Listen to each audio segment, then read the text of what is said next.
बोला बोला पटन देवी मैया की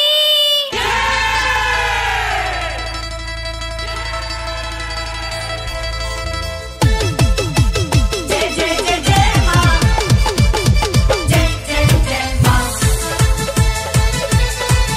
म्यूजिक बाय नीरज वर्मा।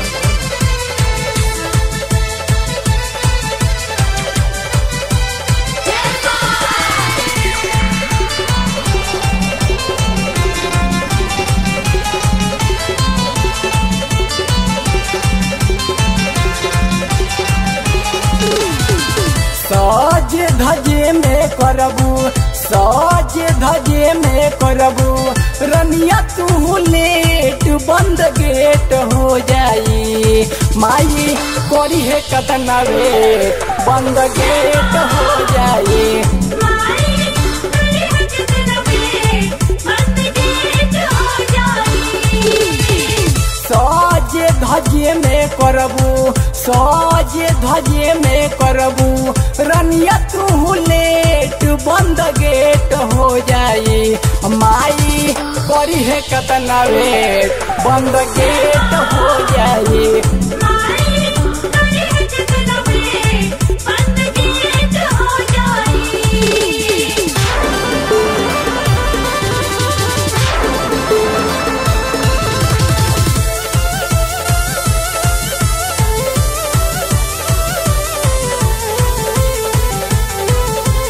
बोला बोला खावे वाली मैया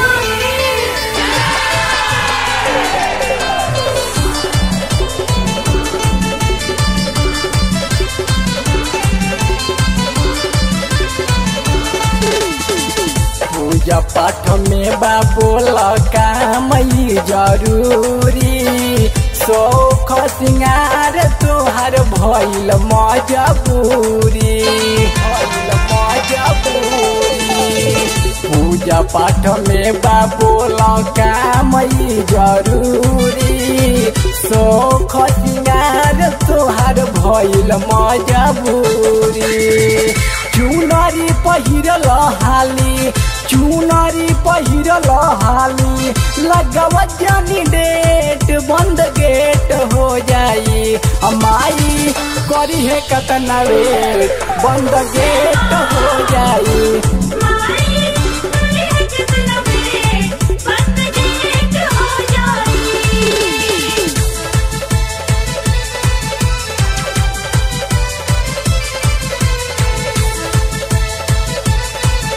बोला बोला शीतला मैया की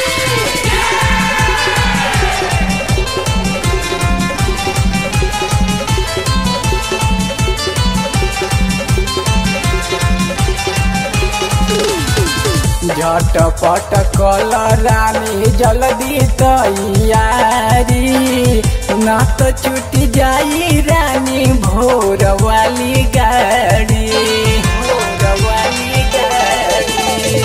झटपट कल रानी जल्दी तैयारी ना तो छूट जाई रानी भोर वाली गाड़ी। मेकअप सजावे में मेकअप सजावे में करबू तू लेट बंद गेट हो जाई माई करी है कतना वेट बंद गेट हो जाई। माई तेरी हजरत में बंद गेट हो जाई।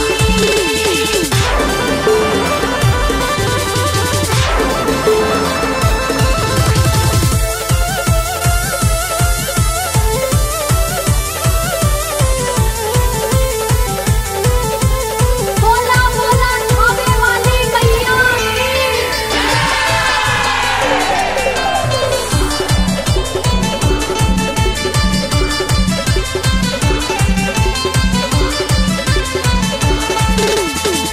जीदी सतेंद्र के बात जानी मानो जल्दी से चलो तू जीद जानी ठानो जीद जानी ठानो।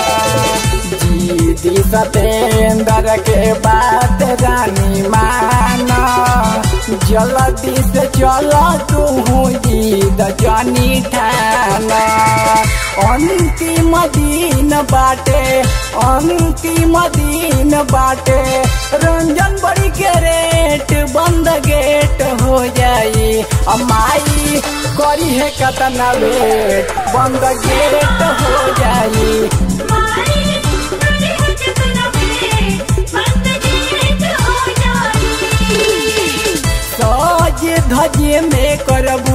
सज धजे में करबू रनिया तू लेट बंद गेट हो जाई अमाई करी है कतना वेट बंद गेट हो जाई।